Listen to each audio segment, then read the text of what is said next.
বিসমিল্লাহির রহমানির রহিম। আসসালামু আলাইকুম। প্রিয় বন্ধুগণ, আজকে আমি একটি নির্দিষ্ট বিষয়ে আলোচনার উদ্দেশ্যে আপনাদের মাঝে হাজির হয়েছি। বিশেষ করে আমাদের শিক্ষা ব্যবস্থার মান উন্নয়ন করলে আমাদের রাষ্ট্র উন্নয়ন হবে, সেই পরিকল্পনা বা ডিজাইন নিয়ে আমি একটি গ্র্যান্ড মাস্টার প্ল্যান তৈরি করেছি। এই প্রি প্ল্যানটা নাম দিয়েছি কিরি। তো এই প্রি প্ল্যানটা নিয়ে আমি আলোচনা করব। বিশেষ করে আমরা জানি education is the backbone of a nation. শিক্ষাই জাতির মেরুদণ্ড। অর্থাৎ একটা জাতিকে উন্নত করতে হলে তার শিক্ষা ব্যবস্থাকে উন্নত করা উচিত, তাহলে ওই জাতি ভবিষ্যতে সুন্দরভাবে তারান্বিত হওয়া সম্ভব। তো এই কিরি নামক প্ল্যানটি দ্বারা বা ডিজাইন দ্বারা আমি সেই শিক্ষা ব্যবস্থার নকশা বা ডিজাইনকে প্রকাশ করতে চেয়েছি। এটি 4টি স্তম্ভ দ্বারা গঠিত, আর এই 4টি স্তম্ভের নামের সমন্বয়ে আমি এই কিরি নামটিকে উদ্ভাবন করিয়াছি। কে যে প্রথম অক্ষর, এই কে শব্দটি নেওয়া হয়েছে নলেজ থেকে, অর্থাৎ জ্ঞান। প্রথম স্তম্ভের প্রথম নাম জ্ঞান। 2 নম্বর পয়েন্ট আই, অর্থাৎ ইনকাম। ইনকামের আই অক্ষর থেকে নেওয়া হয়েছে। আর 3 নম্বর স্টেপ, যেটাকে রিসার্চ বা গবেষণা থেকে নেওয়া হয়েছে। আর আই যে শব্দটা আবার নেওয়া হয়েছে, এটা হচ্ছে ইনোভেশন বা উদ্ভাবন বা আবিষ্কার।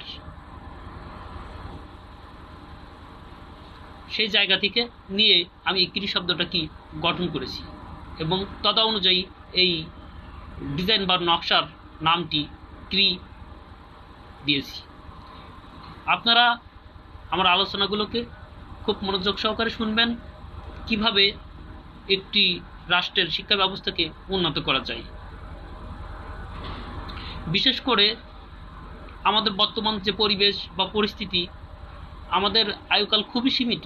আর এই সীমিত সময়ের ভিতরে আমরা বিশ্ব দরবারে নিজেদেরকে কিভাবে নেতৃত্ব দিতে পারি, সেই সকল ব্যাপারে উপরে চিন্তা করে আমি মহাজাগতিক যে সৃষ্টিশীল বৈশিষ্ট্যের সাথে কম্পেয়ার করে আমি এই শিক্ষা ব্যবস্থাকে চালু করার জন্য এই ডিজাইন বা নকশাটাকে তৈরি করেছি।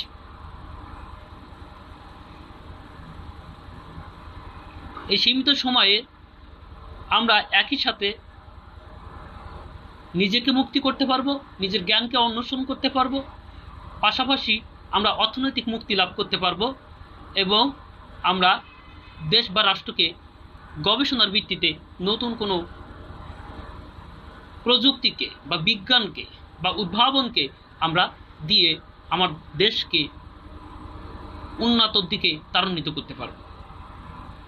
তো এই যে সৃষ্টিশীল রাষ্ট্র গঠনে যে 4টি স্তম্ভের কথা আমি বলেছি, এটাকে যদি আমরা একটু গভীরভাবে খেয়াল করি, তাহলে আমরা মহাজাগতিক স্রষ্টার নিখুঁত প্রকৌশলের দিকে যদি আমরা একটু তাকাই, তাহলে দেখতে পাবো গোল্ডেন রেশিওর মতো একটা প্যাটার্ন বিন্যাসের মাধ্যমে একটি চক্রাকার স্তম্ভের প্রক্রিয়া মাত্র, যে প্রক্রিয়ার মাধ্যমে বলতে গেলে আমরা বলতে পারি স্রষ্টাই সৃষ্টি, সৃষ্টি স্রষ্টা।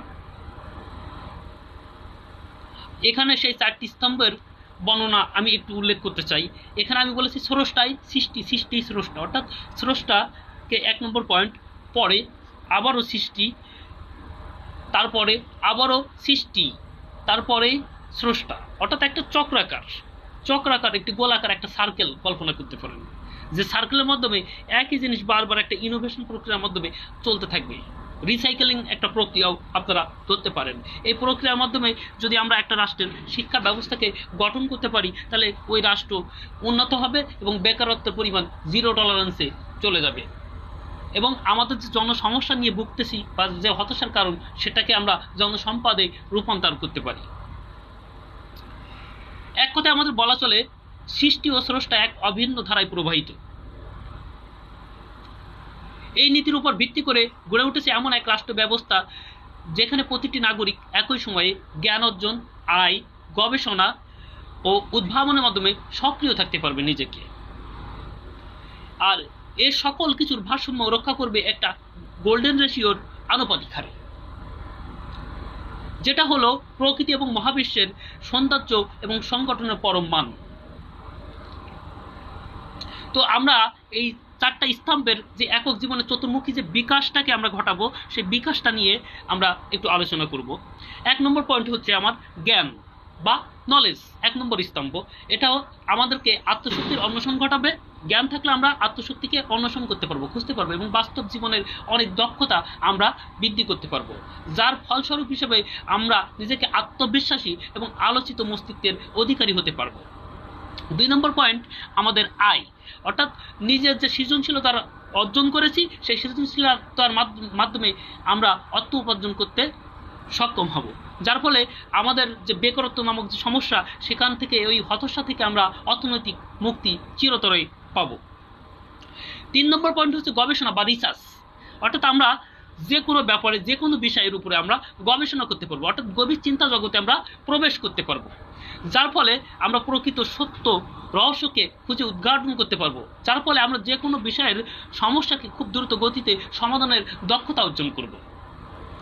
4 নম্বর পয়েন্ট উদ্ভাবন, অর্থাৎ উদ্ভাবন বলতে আমরা ইনোভেশনকে বোঝাচ্ছি, অর্থাৎ আমরা নতুন কোনো কিছু জিনিস আমরা আবিষ্কার করতে পারবো, যেটা আমরা বিশ্বকে দিতে পারবো, যার ফলে বিশ্ব দরবারে আমরা নিজেকে প্রতিষ্ঠিত করতে পারবো, নেতৃত্ব দিতে পারবো এবং বিশ্ব মানবতার উপকার সাধনে আমরা গুরুত্বপূর্ণ ভূমিকা রাখতে পারবো। আর এই যে প্রক্রিয়াটা যে গোল্ডেন রেশিও আনুপাতিক হারে বৃদ্ধি পাবে, সেই রেশিওর অনুপাতটা এমন হওয়া উচিত 1:1.618 অনুপাত 2.618 অনুপাত 4.236। এই অসীম একটি গোল্ডেন রেশিও ক্রম অনুযায়ী বৃদ্ধি পাবে তার বয়স এবং মেধার ক্রমবিকাশ অনুযায়ী। এই বয়সভিত্তিক দায়িত্ব এবং কর্মধারা, যেটাকে এজ ওয়েস এবং ইভোলিউশন প্যাথওয়ে হিসাবে আমরা বর্ণনা করতে পারি, এই চার্ট বা তালিকা নিয়ে আমি একটু আলোচনা করতে চাচ্ছি। আমাদের এখানে একজন শিশু যখন কথা বলতে শেখে, বিশেষ করে 4 বছর হতে 12 বছর পর্যন্ত এদেরকে আমরা শিশু হিসাবে পরিগণিত করি। এই শিশু সম্প্রদায়গুলোকে বা এই শিশুদেরকে আমরা বীজ হিসেবে কল্পনা করতে পারি। যেমন একটা ভূমিতে আমরা বৃক্ষ রোপণ করতে হলে তার বীজকে প্রথমে রোপণ করতে হয়, বীজ রোপণের ফলে আমরা সেখান থেকে একটা বৃক্ষ বা একটা ফসল আমরা আশা করতে পারি। ঠিক তেমনি 4 থেকে 12 বছরের শিশুদেরকে আমরা বীজ রোপণ হিসেবে আমরা কল্পনা করতে পারি। তাদের মাঝে অনেক কৌতূহল থাকে, তাদের ব্রেনে অনেক শার্প থাকে, তারা যে কোনো বিষয়কে খুব আগ্রহের সাথে গ্রহণ করতে পারে। আর ওই সুযোগটাকে কাজে লাগিয়ে আমরা যদি ওই বাচ্চাদের ব্রেনকে রিসার্চ, গবেষণা, বিভিন্ন জায়গায় যদি আমরা তাদেরকে অনুপ্রবেশ ঘটাতে পারি বা সক্ষম হই, কারণ আপনি জানেন কি জানি না, প্রতিটা মানুষের সচেতন যে মস্তিষ্ক, এটার যে গঠন বা লেয়ার বা যে প্রক্রিয়াটা আছে, অর্থাৎ আপনার যে মাইন্ড সেটআপটা, আপনার মাইন্ডের ভিতরে কনসিয়াস মাইন্ড, সাবকনসিয়াস মাইন্ড, 2টা পার্ট থাকে। তো আপনি যদি ওই বাচ্চার অবচেতন মনটাকে সচেতন করার, উদ্দীপিতকরণটাকে যদি আপনি কৌতূহলকে জানার বা বিজ্ঞানভিত্তিক গবেষণাগুলোকে কৌতূহলভাবে, খেলাভিত্তিকভাবে শেখানোর চেষ্টা করেন, ওই বাচ্চার স্মৃতিতে গেঁথে থাকবে এবং ও তদনুযায়ী ও জীবনকে সৃষ্টি করতে পারবে, যার নাম আমরা, ওই শিশুদের নামকে আমরা প্রতীকী হিসাবে বলতে পারি আলোক শিশু।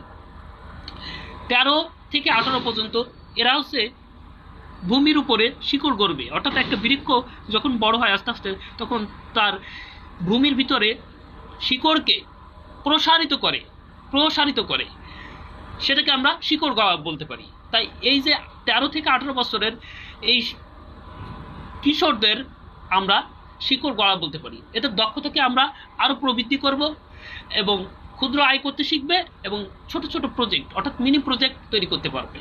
এদেরকে আমরা প্রতীকী রূপ হিসাবে তরুণ চিন্তক হিসাবে বলতে পারি। 19 থেকে 30 এই বয়সী সকল নাগরিকগণ, এদেরকে আমরা অঙ্কুর ফোটানো বলতে পারি। এরা পরিপূর্ণ ইনকাম করতে সক্ষম হবে, গবেষণা করতে সক্ষম হবে এবং উদ্ভাবন করতে সক্ষম হবে। এরা তারুণ্যের প্রতীক হিসাবে এরা দেশ এবং রাষ্ট্রকে নেতৃত্ব দিবে। তাই এদেরকে আমরা জাতীয় স্রষ্টা হিসাবেও পরিগণিত করতে পারি। 31 থেকে 50 এদেরকে বৃক্ষায়ন বলতে পারি। অর্থাৎ বৃক্ষায়ন এই জন্য বলতেছি, আপনি বৃক্ষ যে রোপণ প্রক্রিয়া করেন, অর্থাৎ আপনার ভূমিতে একাধিক গাছ লাগাতে পারেন, এটাকে বৃক্ষায়ন বলা হয়। তো আপনি আপনার মানব জীবনে যেমন আপনি জন্মগ্রহণ করেছেন, আপনার মাধ্যমে নতুন বংশ বিস্তার সৃষ্টি করেন, ঠিক তেমনি আপনার 31 থেকে 50 বছর পর্যন্ত এরা বৃক্ষায়নের মাধ্যমে অর্থাৎ নিজেকে রোপণ করেছে, পাশাপাশি নিজের মাধ্যমে বংশ বিস্তারের মাধ্যমে নতুন নতুন বৃক্ষ সৃষ্টি করবে। অর্থাৎ বাস্তব ক্ষেত্রে যদি আমরা বলতে চাই, এরা নিজে রাষ্ট্রকে নেতৃত্ব দিবে, প্রযুক্তি তৈরি করবে, শিল্প উন্নয়ন করবে, নিজেদের বেকারত্ব দূরীকরণ করবে, পাশাপাশি অপার নাগরিকের বেকারত্ব দূরীকরণে সহায়তা বা সহযোগিতা করবে। এদেরকে আমরা এক কথায় বলতে পারি প্রতীকী রূপ হিসাবে দিশারি নাগরিক। 51 থেকে 65 এদেরকে আমরা বলবো ফলদায়ী ছায়া বৃক্ষ। ফলদায়ী ছায়া বৃক্ষ কেন বলতেছি?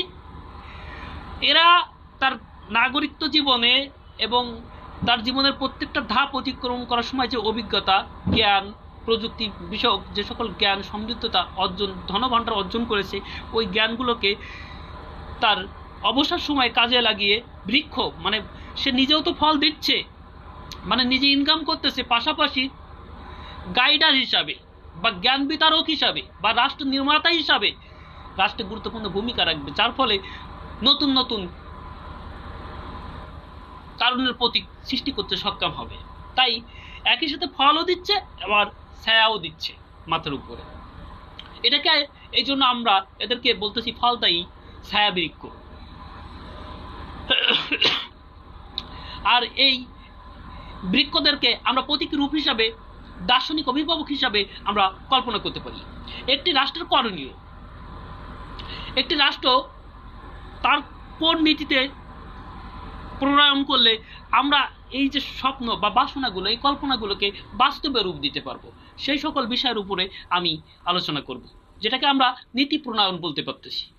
তা এই নীতি প্রণয়ন প্রক্রিয়াটা এমন একটা প্রক্রিয়া বা সিস্টেমে আসবে যে আমরা একই সময়ের ভিতরে শিক্ষাকে অর্জন করব, আয় করব, গবেষণা করব এবং উদ্ভাবন করব, একই সময়ের ভিতরে সমান্তরাল হারে।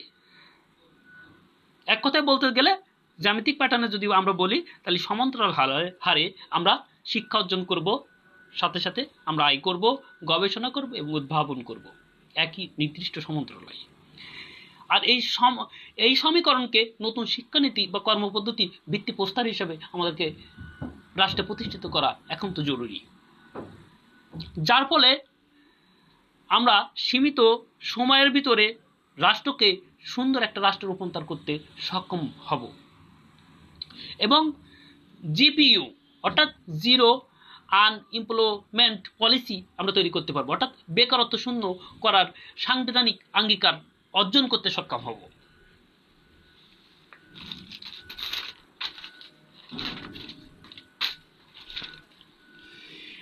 জাতীয় প্রযুক্তির কাঠামো, অর্থাৎ আমার জাতীয় প্রযুক্তির কাঠামো বলতে ডিজিটাল স্কিল ওয়ালেট।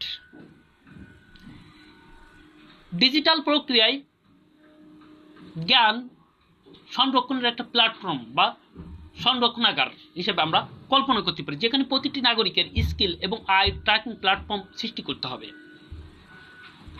অর্থাৎ প্রতিটা নাগরিক তার স্কিলটা ওখানে সংরক্ষিত থাকবে, সে তার গোটা জীবনে কি করলো, কিভাবে কাজ করছে, তার ভবিষ্যৎ পরিকল্পনা কোন দিকে যাবে, প্রতিটা বিষয় ওখানে উল্লেখ থাকবে এবং আই ট্র্যাকিং প্ল্যাটফর্ম মানে সে ওখান থেকে কিভাবে অর্থ উপার্জন করবে সেই প্রক্রিয়াটা ওখানে অটোমেটিক থাকবে, যেটাকে আমরা ডিজিটাল স্কিল ওয়ালেট হিসাবে কল্পনা করতে পারি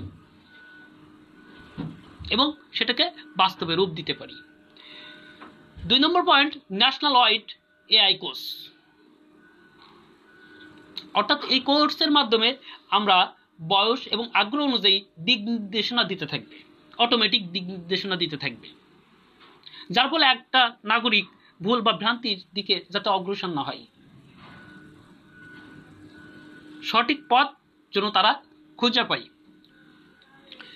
3 নম্বর পয়েন্ট হচ্ছে সৃজন বাংলাদেশ অ্যাপ। এটি একটি জাতীয় সুপার অ্যাপ হিসেবে পরিগণিত করা উচিত, যেখান থেকে শেখার মডিউল পাবে নাগরিক, কাজ খুঁজে পাবে, গবেষণা ও উদ্ভাবনের প্রজেক্টে সরাসরি অংশগ্রহণ করতে পারবে, সরকারি স্কোরিং পাবে। সরকারি স্কোরিং বলতে কি বোঝায়, অর্থাৎ উন্নয়ন পদক, ফান্ডিং ইত্যাদি বিষয়গুলোকে বোঝানো হচ্ছে। 3 নম্বর পয়েন্ট হচ্ছে আর্থিক ও প্রাতিষ্ঠানিক সহায়তা। এই যে আর্থিক এবং প্রাতিষ্ঠানিক যে সহযোগিতাকে আমরা কল্পনা করব, এটাও আমরা একটা চতুর্মুখী ফান্ড হিসেবে কল্পনা করতে পারি। চতুর্মুখী ফান্ড বলতে হচ্ছে কি, আমাদের নলেজ ফান্ড। 1 নম্বর হচ্ছে আমাদের একটা নলেজ ফান্ড তৈরি হবে অর্থনৈতিকভাবে, যে ফান্ড প্রবৃদ্ধি হতে থাকবে। 2 নম্বর আমাদের আরেকটি ফান্ড তৈরি হবে ইনকাম ফান্ড, যেখান থেকে আমরা ইনকাম করতে পারবো। 4 নম্বর ফান্ড রিসার্চ ফান্ড, অর্থাৎ গবেষণা ফান্ড। 3 নম্বর ফান্ড হবে রিসার্চ ফান্ড, এবং 4 নম্বর সর্বশেষ যে ফান্ডটা হবে সেটা হবে ইনোভেশন ফান্ড, অর্থাৎ উদ্ভাবনী ফান্ড। আর এখানে স্কিল ট্যাক্স ক্রেডিট থাকতে হবে, যেটার কাজ হচ্ছে যারা উদ্যোক্তা বা শিক্ষাদানকারী তাদের নাগরিকদের জন্য ট্যাক্সের ছাড় দিতে হবে। সামাজিক রূপান্তর বা আত্ম উন্নয়ন ভিত্তিক নাগরিকত্ব, অর্থাৎ একজন নাগরিক হিসাবে একটা স্রষ্টা অভিমুখী একটা প্রক্রিয়া বা ধাপমান প্রক্রিয়ার মাধ্যমে নিজের চরিত্র এবং বৈশিষ্ট্যকে যাতে গঠন করা যায়, সেই লক্ষ্যে আমাদের মূল বাক্য এমন হওয়া উচিত, স্রষ্টাই সৃষ্টি, সৃষ্টি স্রষ্টা। এই চেতনাকে সামাজিক আচরণে প্রতিষ্ঠা করা, অর্থাৎ আমি স্রষ্টার প্রতিনিধি হিসাবে এই পৃথিবীতে নেতৃত্ব দিতেছি, তা আমি যেন নিজেকে স্রষ্টার গুণে গুণান্বিত করতে পারি এবং স্রষ্টার মতো করে আদর্শে আমি এই পৃথিবীতে নেতৃত্ব দিতে পারি। এই বিষয়ে আমাদের কাজ করতে হবে, যেখানে আমরা প্রতিটা নাগরিক নিজের রাষ্ট্রের একটা সফল কোষ হিসাবে বিবেচনা করতে পারি। আমাদের রাষ্ট্রের জাতীয় সঙ্গীতের পরিবর্তে জাতীয় সঙ্গীতের পাশে আমাদের আরেকটি জাতীয় শপথ বাক্য তৈরি করা উচিত, যেটি আমরা বলবো, আমি একজন সৃষ্টিশীল নাগরিক, আমার জ্ঞান, আয়, গবেষণা ও উদ্ভাবনের মাধ্যমে আমি আমার নিজেকে ও আমার রাষ্ট্রকে আলোকিত করব। তো আমার এই যে আলোচনাগুলো আপনাদের সামনে উল্লেখ করলাম, এগুলো যদি আপনাদের ভালো লাগে আপনারা আমার ভিডিওকে শেয়ার করবেন এবং পাশাপাশি অন্য মানুষকে দেখার সুযোগ করে দেবেন, যাতে করে বাংলাদেশের প্রতিটা নাগরিক তার সচেতনতাকে বৃদ্ধি করতে পারে এবং বাংলাদেশ নামক রাষ্ট্রকে সামনের দিকে অগ্রসর করতে পারে।